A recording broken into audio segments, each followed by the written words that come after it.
एक और case Al-Qadir trust case फैसला सामने आ गया और मोस्ट एक्सपेक्टेड ही फैसला था।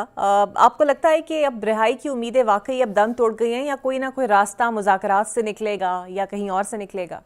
तो नंबर वन पे हैरान हूँ कि फैसला आने से पहले कुछ जर्नलिस्ट जो हैं उनके पास गालिबन इंफॉर्मेशन थी या उन्होंने फैसला पढ़ा था या कोई आई डोंट नो कि क्या था कि उन्होंने बाकायदा ट्वीट की कि जी बुशरा बीबी को 7 साल, इमरान खान को 14 साल की सजा लगेगी कल।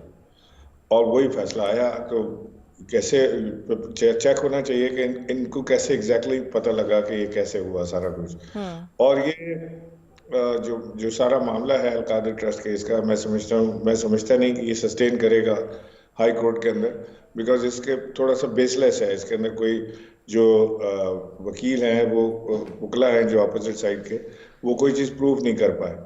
यानी कि वो पैसा आया जो जो कि हुकूमत पाकिस्तान के अकाउंट में, स्टेट बैंक के अकाउंट में आना था, और जो हम्म। सुप्रीम कोर्ट के अकाउंट में गया, तो वो गया तो पाकिस्तान के पास ही, इमरान खान की जेब में तो आया नहीं था।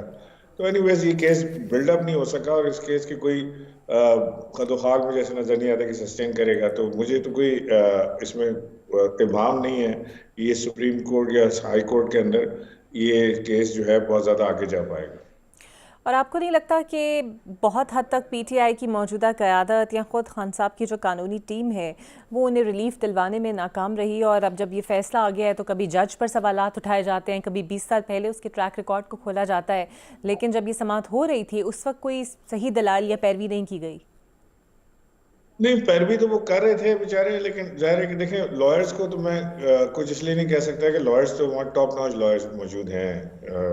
और वो उनकी क़यादत के ऊपर सवाल जरूर उठाया जा सकता है कि वो सियासी क़यादत के काबिल हैं कि नहीं है। हम्म। अपने प्रोफेशन में तो वो बेहतरीन होंगे, लेकिन जो पॉलिटिकली जो एक ज़रूरत होती है एक एक्सपीरियंस की, वो उनके पास लैक करता है, उनके पास है नहीं। कुछ क़यादत ऐसी है जो कॉम्प्रोमाइज है, बाकी जो है वो इनकॉम्पिटेंट है। तो वहां पे तो प्रॉब्लम बहुत बड़ा पड़ा हुआ है कि इमरान खान के जेल में जाने के बाद से, और उनकी जो पॉलिटिकल लीडरशिप थी उनके जेल जाने के बाद हम्म। से, या जो छोड़ के चले गए उनके बाद से, यहाँ पे जो अब लोग पीछे रह गए हैं, ये इमरान खान की जो मूवमेंट थी, जो उनकी जेल में जाने की चीज़ें थी, ना उसकी मूवमेंट को कैरी कर सके, ना जेल में जाने की वजूहत को आगे ले जा सके, बल्कि ऑन द कॉन्ट्ररी कई बार तो मुझे ऐसे नजर आया कि दे आर एंजॉइंग कि इमरान खान जेल में है और उनकी वाहवाह की होती है पीछे। हम्म। और आपको लगता है कि अब चूंकि बुशरा बीबी जेल जा चुकी है, लेकिन उससे पहले उनकी खुफिया मुलाकातों का जिक्र था, बैकडोर रवाबित का जिक्र था, पर्दे पर्दा डील की कोशिशों में मसरूफ रहीं जो दीगर जराए से खबरें आती रहीं, सो अब वो रास्ता बंद हो गया है या फिर अच्छा ही हुआ क्योंकि कुछ क़यादत नाला भी थी बुशरा बीबी की बहुत ज़्यादा इंटरफेरेंस है? नहीं, मैं तो अभी भी ये समझता हूँ कि एक कोई एक राबता है जरूर, कोई ना कोई, और ये मामला किसी करवट बैठने को हैं। अब वो बुशरा बीबी के थ्रू हैं, डायरेक्ट खान साहब से हैं, वो किसी वाया किसी और मीडिया के हैं, मैं कह नहीं सकता। लेकिन इसका बुशरा बीबी के जेल जाने से कोई ताल्लुक वास्ता है नहीं कि वो कॉन्टैक्ट जो है वो डिस्टर्ब हो जाएगा या डिसलॉज हो जाएगा। हम्म। और अभी आपने जर्नलिस्ट का जिक्र किया कि ये फैसला पहले, और इसमें कोई शक नहीं है कि वाकई ये ज़बान ज़द आम फैसला था और लोगों को पहले से ही पता था कि क्या फैसला आने वाला है, क्या एक्सपेक्टेड है। लेकिन फैसल वाडा साहब को भी पता था और उन्हें बहुत कुछ पता होता है और आप उनके काफ़ी करीब समझे जाते हैं। उनके ऐसे कौन से सोर्स हैं जो उन्हें भी बहुत सारी चीज़ें वक्त से पहले पता चल जाती हैं? मंजरनामों पर वो प्रोडिक्शंस कर देते हैं, फैसलों की प्रोडिक्शंस कर देते हैं। देखिए, सबकी जो सोर्स ऑफ इंफॉर्मेशन है वो एक ही होगी। जो जो आपके एंकर्स की सोर्स ऑफ इंफॉर्मेशन है, वही अगर फैसल वाडा भी बता रहे हैं तो उनकी भी वही सोर्स ऑफ इंफॉर्मेशन होगी। हम्म। लेकिन इसके ऊपर तहकीक जरूर होनी चाहिए कि पाकिस्तान एक मुल्क के अंदर जहाँ पे हम क्लेम करते हैं कि हमारी अदलिया आज़ाद है, हम्म। वहाँ पे ये कैसे हो सकता है कि कल आने वाला फैसला आज रात को मैं, और ओडेसिटी आप मेरी देखें कि मैं न सिर्फ ये कि ट्वीट कर रहा हूँ, मैं टीवी पे भी बैठ के उसको क्लेम कर रहा हूँ कि जी कल ये फैसला आएगा। तो बहुत ही मेरे लिए तो बड़े अजीब सी चीज़ है ये। हम्म। सो अब वैसे एपरेंटली तो इस्तेकाम पार्टी आपने ज्वाइन कर ली, so are you still a part of it या फिर अब आप चाहते हैं पीटीआई में वापस जाना? बिल्कुल भी इस्तेकाम पार्टी ने ज्वाइन की।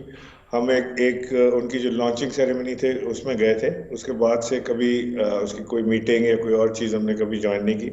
हमने हमेशा तरीके इंसाफ का पार्ट रहे। जब छोड़ी छोड़ी या छुड़वाई गई पार्टी ये सियासत, तो उसके बाद से हम बाहर ही बैठे हैं, हमने और कोई सियासी जमात ज्वाइन नहीं की, ना कहीं से इलेक्शन लड़ा, ना कोई सियासी तो मूवमेंट आप में। I you intend to join it back, जाना आप वापस चाहते हैं? क्योंकि जिस तरह आप वोकल होकर बात करते हैं उस तरह शेर अफजल मरवत साहब भी करते हैं, और उन्हें तो इतने शोकाज मिले, अब तो वो कहते हैं कि मैं तो शोकाज से इतना तंग आ गया हूँ कि मैं कहूँगा बानी को कि मुझे वैसे ही पार्टी से निकाल दें। तो आपको लगता है वो बहुत ज़्यादा लोग जो ओपनली बोलते हैं वो भी आपकी क़यादत को पसंद नहीं? देखिए, मुझे इसकी कोई परवाह नहीं है कि किसको क्या पसंद है, कोई क्या पसंद नहीं है। मुझे इतना पता है कि इमरान खान जेल में है, और जो उनकी बाकी क़यादत बाहर है, अगर उनको मेरी बात पसंद नहीं आती तो ना आए। अगर वो मुझे पार्टी में नहीं लेने देते खान साहब को तो ना लेने दें। ये तो फैसला इमरान खान ने करना है। जब वो बाहर आएंगे या जब मेरी उनसे मुलाकात होगी या हमारी साइड की स्टोरी सुनेंगे तो हम बैठ के उसको बात कर लेंगे। लेकिन मसला ये नहीं है कि मुझे पीटीआई में वापस लिया जाएगा या मैं जाना चाहता हूँ कि नहीं जाना चाहता। मसला इस वक्त बहुत बड़ा मुल्क को दरपेश है, पॉलिटिकल इंस्टेबिलिटी का। और मेरी ये ख्वाहिश है, ख्वाहिश क्या, मैं समझता हूँ कि सोल्यूशन जो है वो ये है कि दोनों फरीकैन को, इस्टेब्लिशमेंट को और इमरान खान को, अपना स्टैंड थोड़ा सा सॉफ्ट करना पड़ेगा और बैठ के एक दूसरे की बात को सुनना पड़ेगा, समझना पड़ेगा, और फिर कहीं आगे चल सकते हैं। जब हम इक़्तिदार में थे तो इमरान खान बार बार ये इस बात का जिक्र करते रहे कि मैं और इस्टेब्लिशमेंट एक ही पेज पर हैं, और वो एक पेज पर होने से हमारी जो हुकूमत थी उसको तक़वियत और एक ताकत हासिल थी। जैसे ही वो एक पेज जो है जुदा हुआ या फटा, एस्टेब्लिशमेंट ने अपना रुख पलटा, तो ये पेज भी पलट गया। साथ ही साथ हमें हमेशा पाकिस्तान में देखने को मिला, ये पहली दफा नहीं हुआ पाकिस्तान में किसी हुकूमत के साथ। जब भी पाकिस्तान में आप देखेंगे कोई हुकूमत आती है, वो एस्टेब्लिशमेंट की तारीफें करती है और अपोजिशन जो है वो एस्टेब्लिशमेंट को बुरा भला कहती है। यही नून लीग, यही मरियम नवाज, यही नवाज शरीफ एस्टेब्लिशमेंट के लिए क्या जबान इस्तेमाल करते थे, आज क्या जबान इस्तेमाल करें आपके सामने है। बिल्कुल सही। और पीटीआई ने ट्रंप से बहुत उम्मीदें लगाकर रखी हुई हैं। डू यू रियली थिंक कि ट्रंप पूरी दुनिया के मसाइल छोड़कर सिर्फ बानी पीटीआई को रिहाई दिलवाने में कुछ प्रेशर डालेंगे पाकिस्तान पर? मुमकिन है कि वो ऐसा हो, लोगों को उम्मीद भी है कि ऐसा होगा। लेकिन मेरी तो एक सवाल मेरा है पीटीआई से कि आपने अपनी जिद्दोजहद छोड़ के सारे के सारे ट्रंप की तरफ देख रहे हैं कि जी ट्रंप पाकिस्तान में इमरान खान को रिहाई दिलवाएगा। मैं इस चीज पे हैरान हूं कि एक शख्स जो पाकिस्तान में सबसे ज्यादा पॉपुलर हो, एक शख्स जो पाकिस्तान में जिसकी आवाज पे लाखों लोग जमा होते थे, वो अब उसकी वो लीडरशिप जो बाहर इस वक्त मौजूद है, उसने वो क्यों नहीं अपना स्ट्रेंथ दिखाती है, वो क्यों नहीं पॉलिटिकल मूवमेंट करती।